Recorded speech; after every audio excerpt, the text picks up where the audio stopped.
In short, Dr. Saif, your latest testimony was a total fabrication. Ah, ah.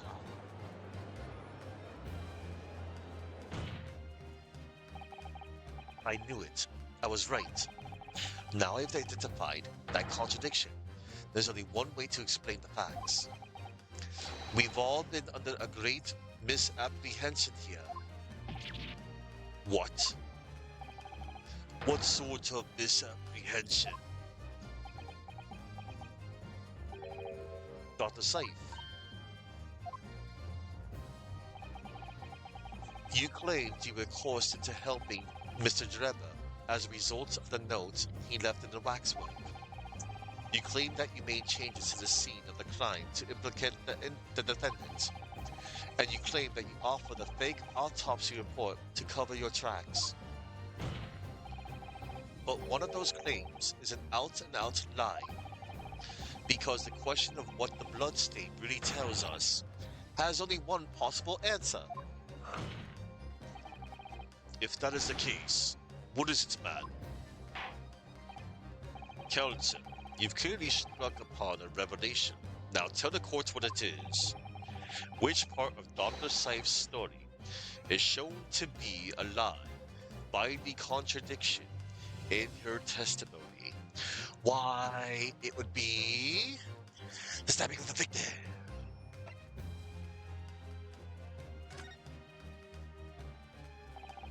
The answer is very simple if you consider the sequence of events. If, when the victim was stabbed, the blood from the wound seeped downwards as it did, we can be sure that the victim must have been either sitting or standing upright at the time. But as you rightly pointed out, the birdcage would have fallen on its side when it fell beneath the stage. Yes, it would, which tells us that the victim must have been at that position of his own accord. Objection! That's impossible. The man was dead, remember? No, that is the misapprehension.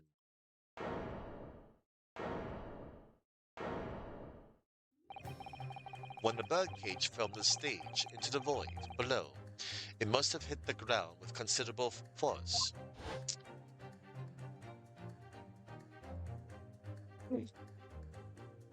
He was still... Oh my god. But Mr. Osmond didn't die in the fall. Oh my god. He probably lost consciousness for a while.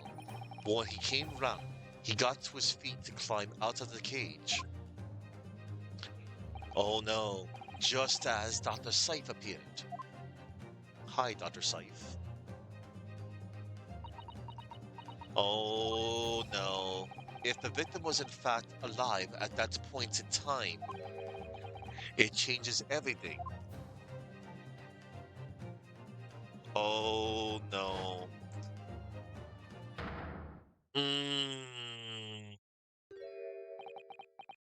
Ah. Ah. Mr. Odie Osmond's killer wasn't the defendant, Professor Albert Harebrain. Nor was it the mastermind behind the stage trickery, Mr. Enoch Dreba. It was you, Dr. Courtney Saif. Oh my god. Gah. Ah. Holy crap. Order, order, order. Could this possibly be true? Have you been taking me for a fool? Yes. It was you, was it? You killed him? You hoped that by admitting to being an accomplice in Mr. Dreba's scheme, the trial would end, before you were accused of a far worse crime. Cold-blooded murder.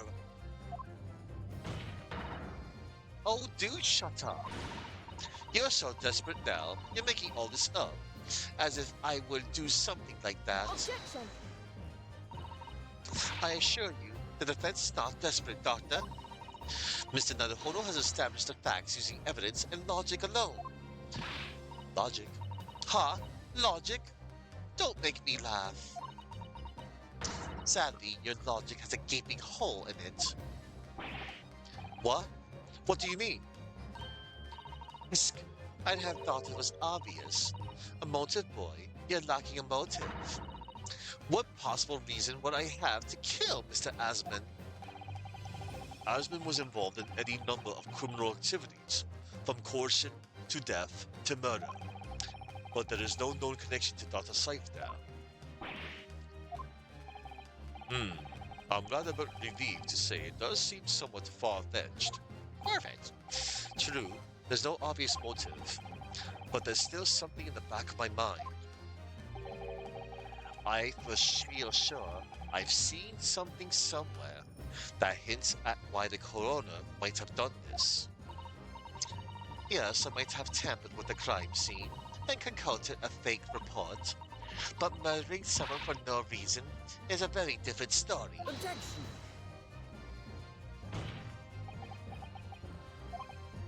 No, when you question what possible reason you could have for wanting to kill Mr. Asman, something did come to mind. What? What was it, counsel? Enlighten the court at once. Yes, we saw it yesterday, didn't we? Something that seemed strange, but we had no reason to suspect it at the time. There's a particular object that explains why Dr. Scythe would have wanted to kill Mr. Asman. Not the Iron Mask, not the screwdriver. Scalpels.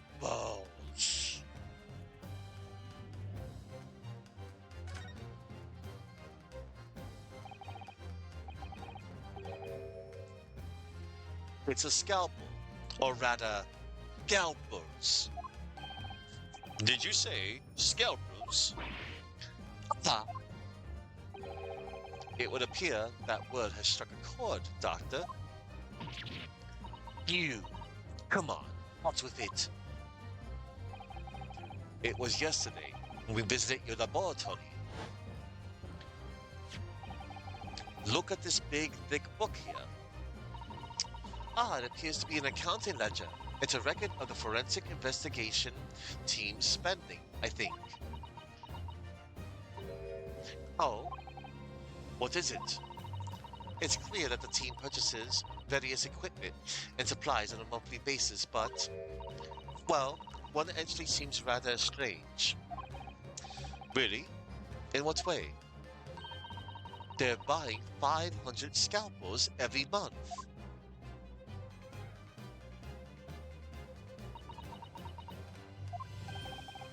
500 scalpels a month. At first, I wondered what on earth you could be using that many scalpels for. But actually, I realize now it's not the scalpels themselves that are significant. It's the money for them, disappearing every month from the department's accounts. Osmond's criminal organization relied heavily on extortion for its funding. Tracing the money from the forensic investigation team's account to find out where it was going would be extremely straightforward. Oh, oh.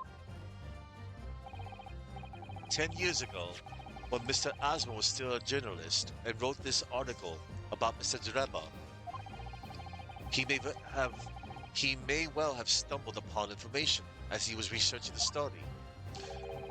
Information relating to Dr. Scythe's darkest secret that he would use to rack money from her for the next decade. Her darkest secret? Good lord, you mean? I don't know what happened on the night of that execution 10 years ago, but clearly the opportunity to rid yourself of that menace was too tempting to pass up. Oh my god. So in the end, you weren't cursed at all, were you? You did it entirely of your own free will. You stabbed Mr. Asmund in the heart with all your might. to silence the blackmailer who knew your dark secrets forever.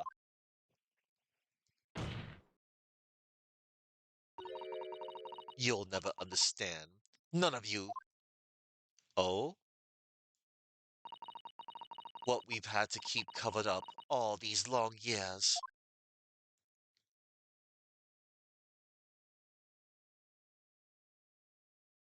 Oh man.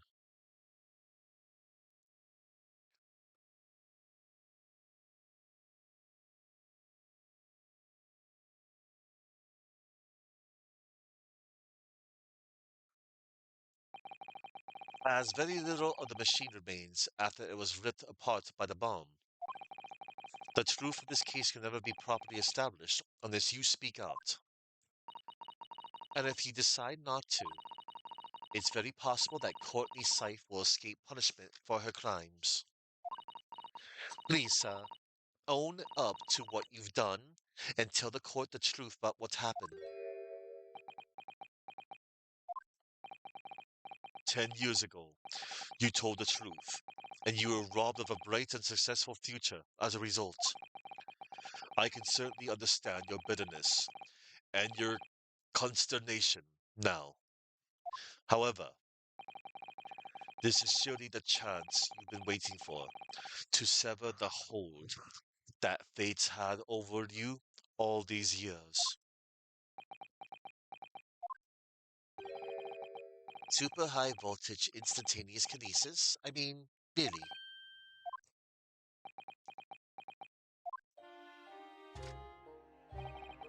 It's the addle-brained mock scientists that are the worst, you know? They don't recognize the fact that they don't have talent. They don't even get that right. And so they end up chasing impossible dreams, having unbridled faith in their abilities.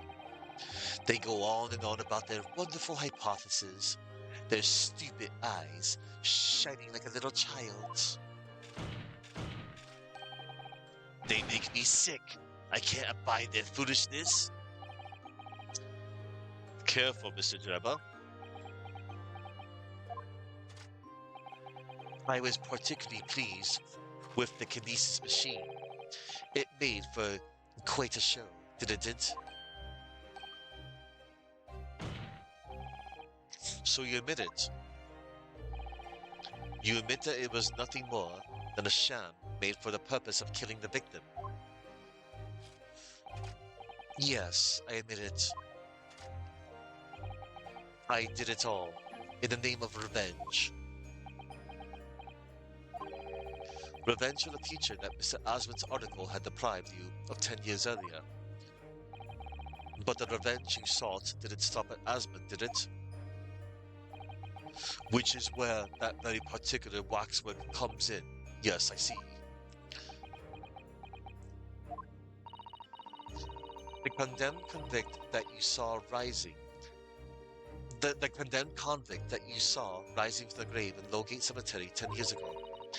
If your account of those events was all true, then obviously Scotland Yard couldn't afford to acknowledge what had happened. Even if it meant discrediting a bright young man and crushing any future career he might have had. So your plan required that you abduct that particular waxwork model in order to exact your revenge on Scotland Yard as well, or on Dr. Syfe to be precise.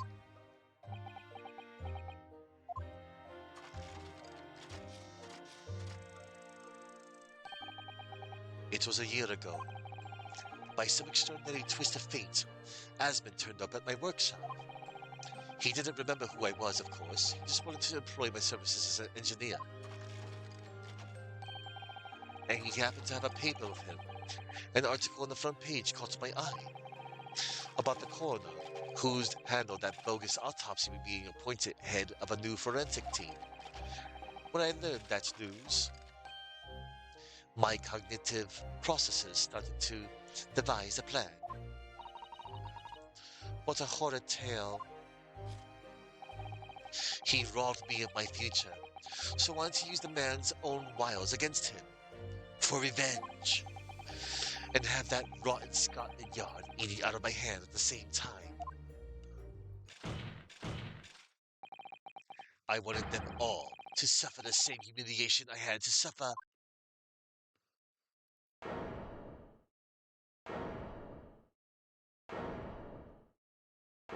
Dude, that wasn't the way.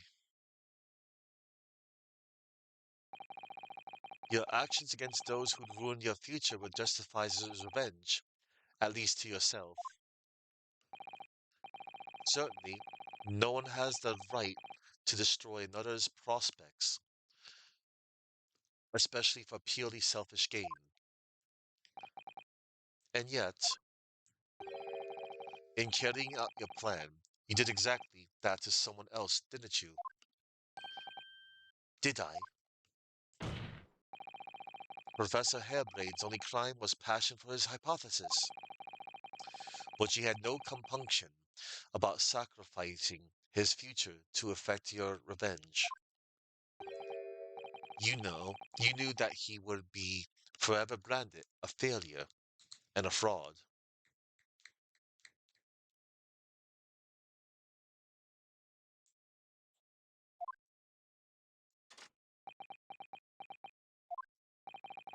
Perhaps life treated you unfairly 10 years ago, and others' misconduct left your life in tatters. But remember this, your own actions resulted in exactly the same thing for another perfectly innocent young man.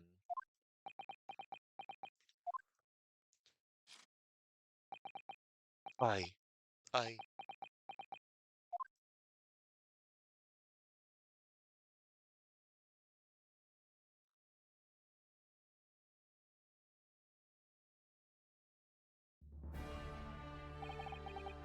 Lord Van Zieks, what of Dr. Saif? An immediate warrant for her arrest has been granted and she's been remanded in custody, my lord.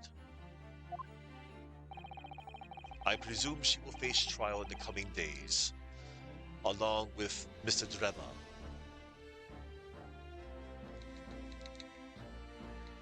I was kind of hoping for, you know, a breakdown. Oh well.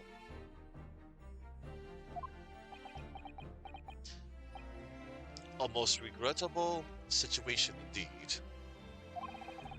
She's made great contributions to her profession over the years. It really is a hard truth to swallow. However, that is a topic for some future occasion. For now, Professor Hairbrain.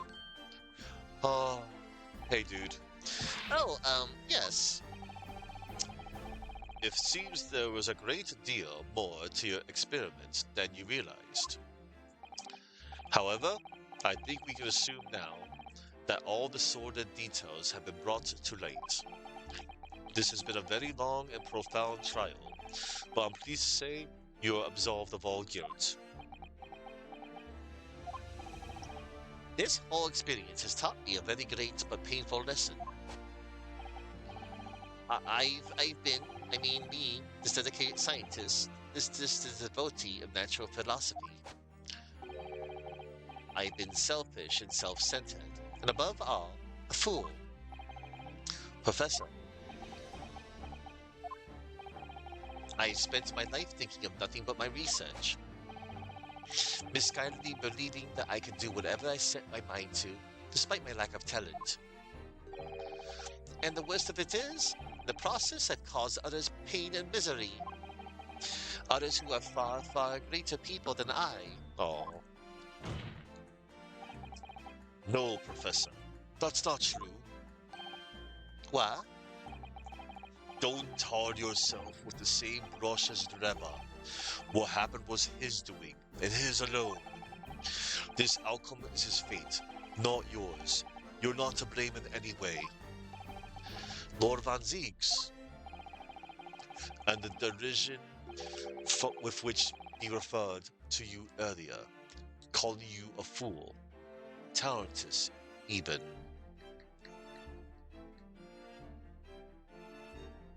Mockery scorn, contemptuous laughter. Derision. The man has no idea. to believe in yourself and work your fingers to the bone to realize your dreams. That's laudable, not laughable. No one has the right to deny another for such choices.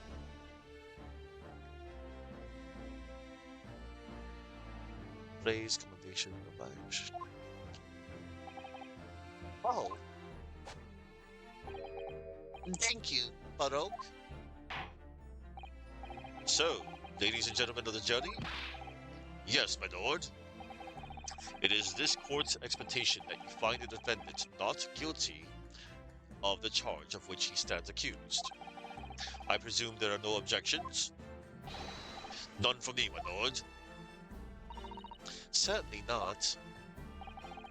This trial has really made me think, but this is the right decision. It's all been proven methodically and rigorously. I have no misgivings whatsoever. What's that? He's done, is he? It's all over? I don't know what's become of the yard these days. I don't recognize the place. Very well. In that case, I hereby pronounce the defendant not guilty. And Gog Zero can finally rest after this. But I'll be back later today to do case 4. Half of it. Jeez. Oh my gosh. Court is adjourned. Yes, I'm free. I'm free. Not yet. It's over. That was some trial. I agree. It was quite a trial. 24th October, 4:33 p.m. The Old Bailey Defendant's Antechamber.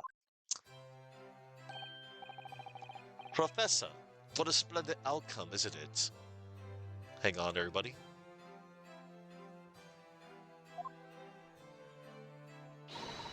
Oh, it is. It is. Congratulations, Professor Hairbrain. Mr. Naruhodo. Miss Susato. I am truly beside myself with gratitude. How could I ever thank you enough? I'm just glad it's all been cleared up. That you realize you were just caught up in a bad situation. Right now, if I had that research grant money, I'd give the whole lot to you, every penny. Well, that's very kind, but I'm just a student, so we don't need any financial reward. Your acquittal is more than enough. Oh dear, what can I do? Aha! How about this? As a memento, the paper about my hypothesis is inside. Hang on. Well, just as a memento then. Thank you. I've been wondering, Professor, what are you going to do now? Oh my. Yes, what am I going to do? My hypothesis and my great machine lie in ruins. But still, it's been too long since I was last in London, so perhaps I'll enjoy some sightseeing. I must explore the great exhibition, where there's some here too, and see if new inspiration hits me. Oh yes, that's a wonderful idea. I can't allow that. I can't allow that. Oh no. Lord Von Zieks, what are you doing in here? Oh my gosh. What are you doing in here? Poor famous adventurer. You were here since the beginning. Props to you and everybody else. But Oak, I'm sorry you had to go through that, Albert. Well, if I'm honest, it was terrifying. You were like a great demon behind your bench there, snarling down your prey. You're one of the few true friends I have. I couldn't leave it to anybody else to handle the prosecution or the defense. Sorry? Or the defense? Did I just hear that right? Yeah. Oh my god. I always knew that you had my best interest at heart. Don't worry. Ah, how about you show me around while I'm here in town? It's been a long time since we left the university. We have a lot to catch up on. Listen, Albert. In a few days, your acquittal will be made official. When that happens, you must head straight to Dover. I'll accompany you. What? From there, you'll cross the channel, make your way back to Germany. I've already purchased the tickets. But no! Hold on a minute, Baroque. What about the great exhibition? This is the chance of a lifetime for me. I want to look around. No. No sightseeing, Albert. Give up on the idea. Oh, I think he's just looking out for him. Ugh. Sometimes it's hard to see any warmth in those eyes, Baroque. Lord Van Zieks, what's all this about? Unnecessary precaution. Precaution? Yes, I think I understand. You do? Well, Iris told me that when you met Lord Van Zieks at his office some days ago, he asked how Mr. Natsume was doing. Yes, that's right. I remember being surprised at the time, and thinking it was nice of him to ask. The point is, Mr. Natsume is still alive and well, even though it's been more than 6 months now since he stood trial, the Reaper, as a prosecutor.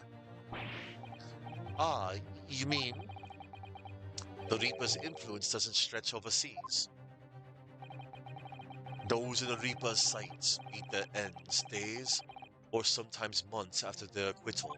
Ah, that's been the pattern up to now. But of course, we know that both Mr. Natsume and Gina were completely innocent. Oh yeah, Gina. True. And perhaps that governs the Reaper's actions. The truly innocent are spared.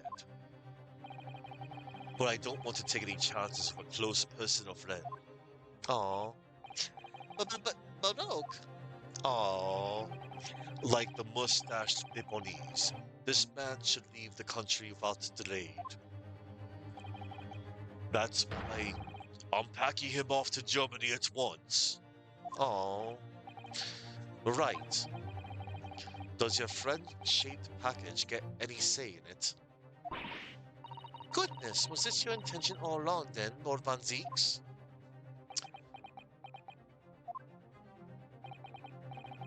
In court, where people think of him as a Reaper, this man seems absolutely merciless, and yet, sometimes I feel as though I don't understand him at all.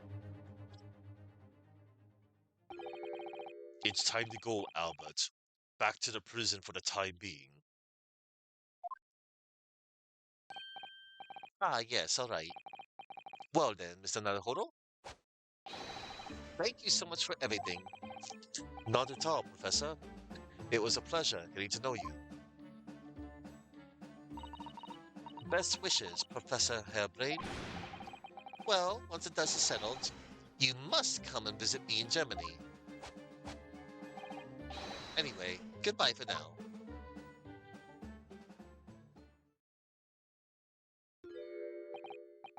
Now, my Nipponese friend. Oh, yes, I thought you'd gone too. We have matters to discuss. Can you spare some time? You want to talk with me? I'll be waiting in the courtroom in 10 minutes. What? Oh no. Well, that was strange. For some reason, I didn't get that sense of impending doom as he walked away this time. Oh my gosh. The enigma, Baroque Van Zieks. What does he want to discuss, I wonder? The answer awaits in the courtroom, I suppose. Here goes then.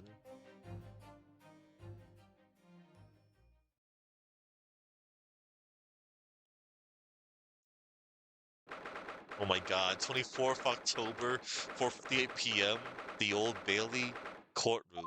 Please, I want to go. Oh no, what? So, are you satisfied? You saved the guileless scientist from a great injustice. Yes, I think so. I'm relieved at least that the man's innocence could be proven.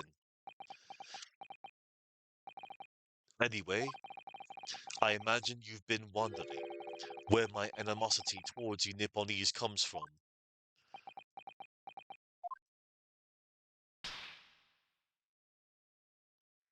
Yes, why do you hate us? Why do you hate the Nipponese? Well, at first I thought you just didn't like me. I imagine you saw me as a pretentious child from an unimportant land who had no business being here. But now I think differently. You clearly know our ways. So I would guess that some specific incident led to your thorough dislike of my race. Will you tell me what happened, please? The professor. I thought I'd never hear that name in this courtroom again, to be honest. He took your brother's life.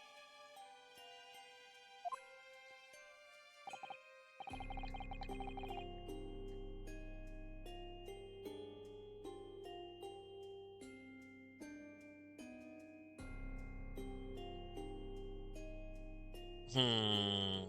Hold on.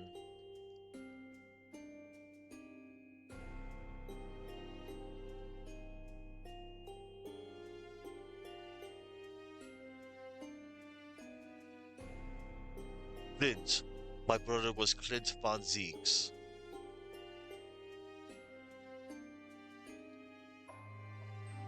Consortium.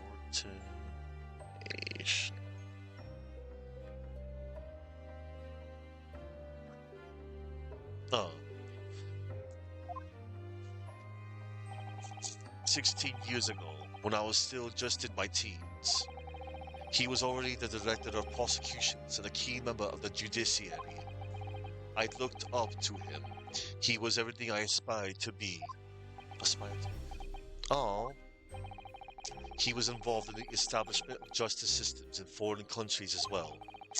There were exchange programs between Britain and other nations then to share knowledge and ideas. As part of one of those programs, three judicial students came to Britain from your homeland, the Empire of Japan. Oh, if it was 16 years ago, then one of them could have been my father. Of course. I remember Dr. Mikotoba well. I had no idea. I was a minor at the time, training at the prosecutor's office. One day, Clint introduced me to the three visiting Nipponese. So you've actually met my father. Me and his colleagues were polite and amicable. They were adept at their work and exacting in their standards. It was my first encounter with the Nipponese spirit, and it made a very great impression upon me. But 6 years later, that's when it happened. The investigation was going nowhere. There were no suspects even, just an overgrowing list of victims. And in the end, my brother became one of them. The last, in fact, before the case was finally resolved. I'm so sorry, Lord Van Zieks. Truly. Clint was always ready. Clint was always ready to put his life on the line for justice anyway. So he wouldn't have wanted it any other way. He lost his life to the killer, but it was his victory in the end. For me personally, though, it was a great loss. I find myself in a very dark place indeed. When I finally found out the killer's identity, the reason why no one had been able to catch the man sooner ceased to be such a mystery. He'd been hiding in plain sight all the time. In plain sight. Are you aware of political events 10 years ago? It was a period of extremely sensitive diplomacy between the British and Japanese empires. A new treaty was being forged, I think. Correct. The Anglo-Japanese Treaty of Friendship and Navigation was being concluded. The leaders of both countries were deep in extensive political discussions, which is why this particular killer's appearance in court was conducted as a closed trial. If the British public had known the identity of the killer, not only would the treaty have been in jeopardy, but our two nations could very well have ended up at war. What? A war between Britain and Japan? But that would mean... Oh my, you mean to say the professor was...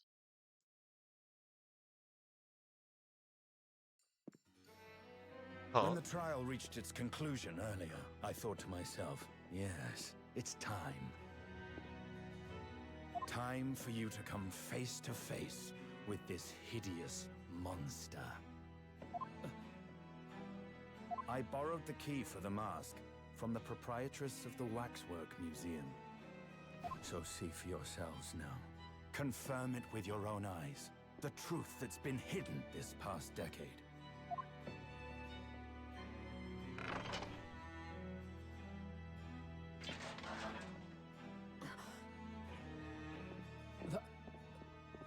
That's the professor?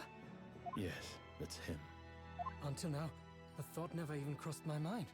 That the mass murderer, whose crimes shook Britain as never before, was Japanese. Oh my goodness. Wait a minute. That face.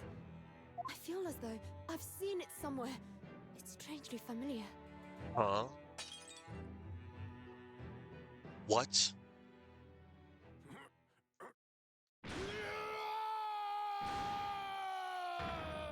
Um, um,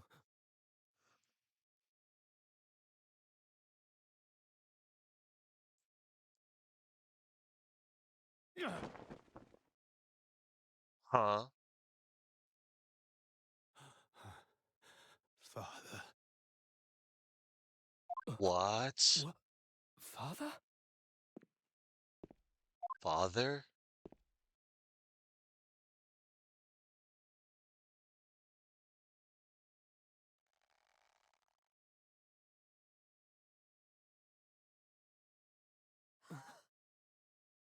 Kazuma! What? Oh my My god. best friend, Kazuma Asogi. Zuma. After a whole year, finally his memories returned. What? He never freaking died.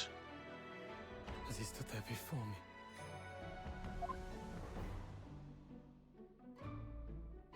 Oh my god. Ryunosuke.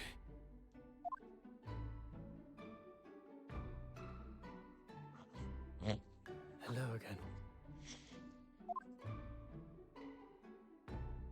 My friend. Kazuma-sama! Judicial Assistant Mikotoba.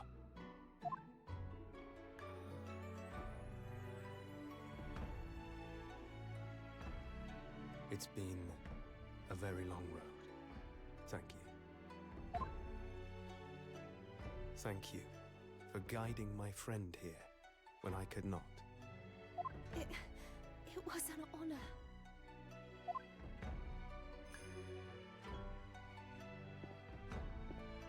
I knew you wouldn't die that easily. Kazuma. I owe you thanks too. For taking good care of that in my absence. Oh.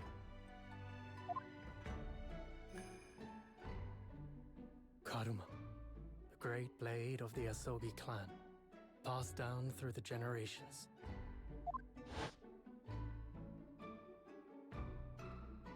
When we left Japan, this sword was at my friend's side. A Japanese man's katana is his soul, and he couldn't be parted from it. But then, when the incident happened, it was Susato-san's wish that I inherit the sword, and I've kept it with me ever since, along with my memories of the friendship we shared.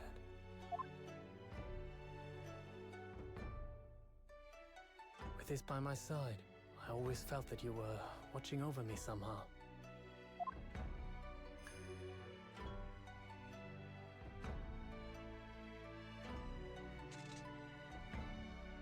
Oh my god.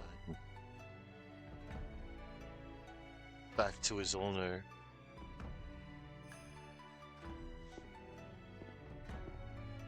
Oh my god. I've made it.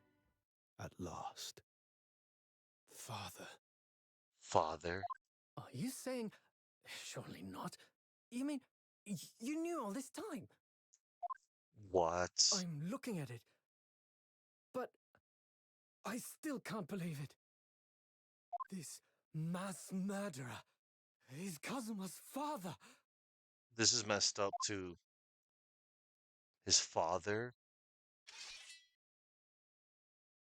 What? Is he gonna slice the head off?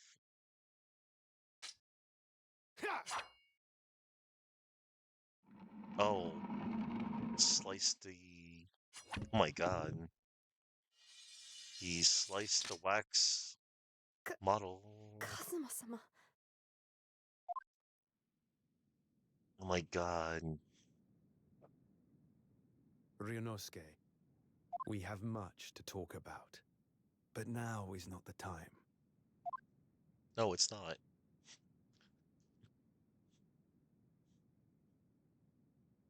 I'll be See. seeing you. Save this for another time. Oh my god. Kazuma.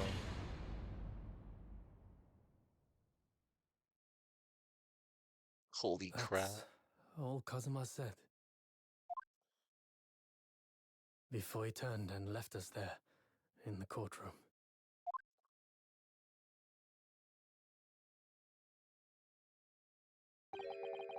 So he's the living after image of the man who took my brother's life, is he?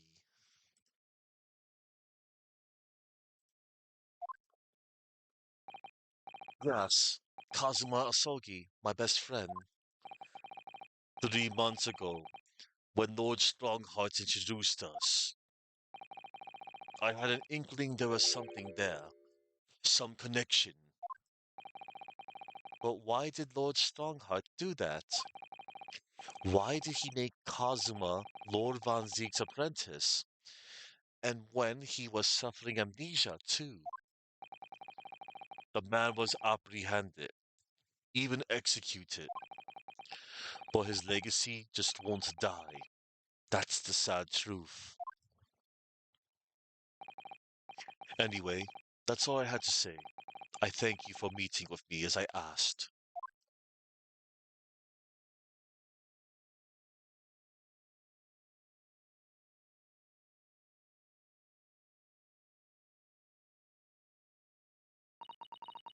"10 years ago, my grandmother took me to the railway station. We were there to meet my father from the train. For me, it was the first time I'd ever seen him. Poor Susato-san, all this is tied up with painful memories for her too. She's never talked about this with me before though. It took time to adjust to having father around.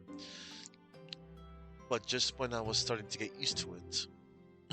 It took time to adjust to having father around. But just when I was starting to get used to it, he called me into his study one day. He told me that a great friend of his had passed away in London, and that the friend had left behind a son, a boy, 7 years my senior. Father told me the boy had made a promise to his late father, so he was studying to become a defense lawyer. I wanted to help, so I studied to become a qualified judicial assistant. As I'm sure you've worked out, that young man's name was Kazuma Asogi. So you see, that's how he and I met.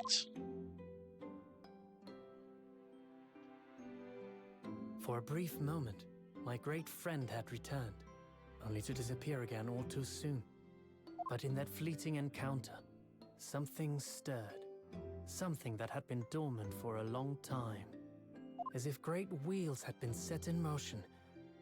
I could almost hear them creaking into life. In some ways, it was the end of a chapter, but in many, it was the start of a new one.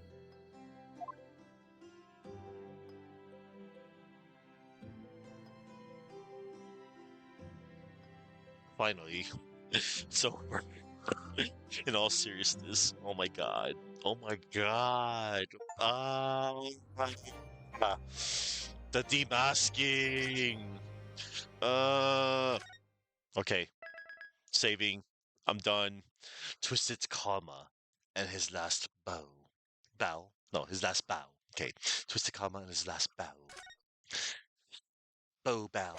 English words, they're hard. Anyway. Yeah, only uphill from here.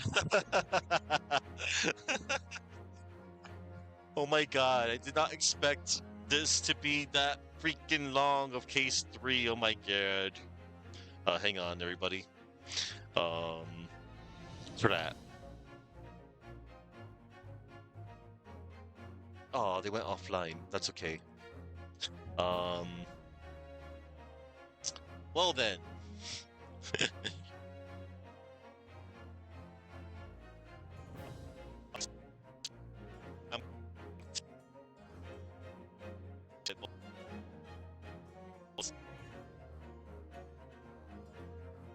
Yeah.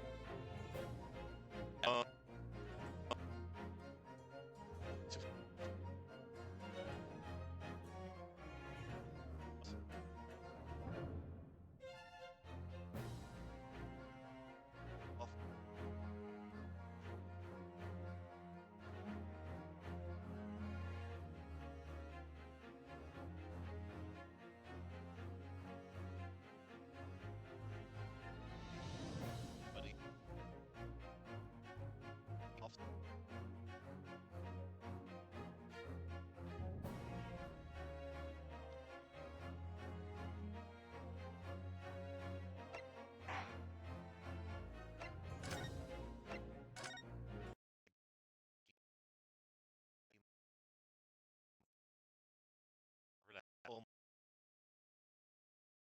my god. Honest-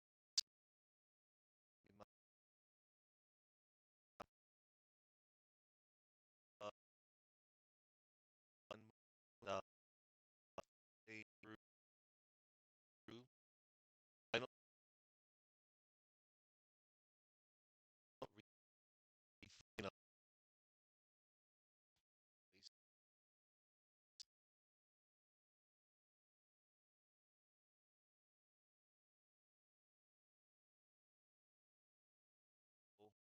uh, things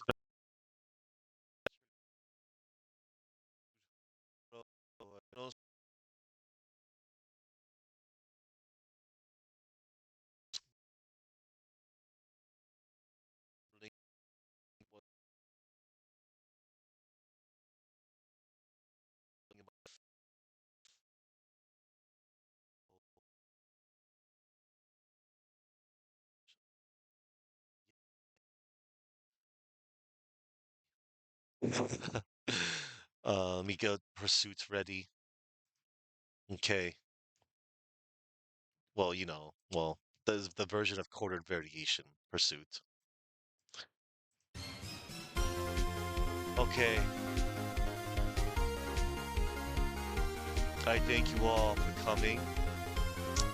Remember to go in peace. And I will see you all in court later today.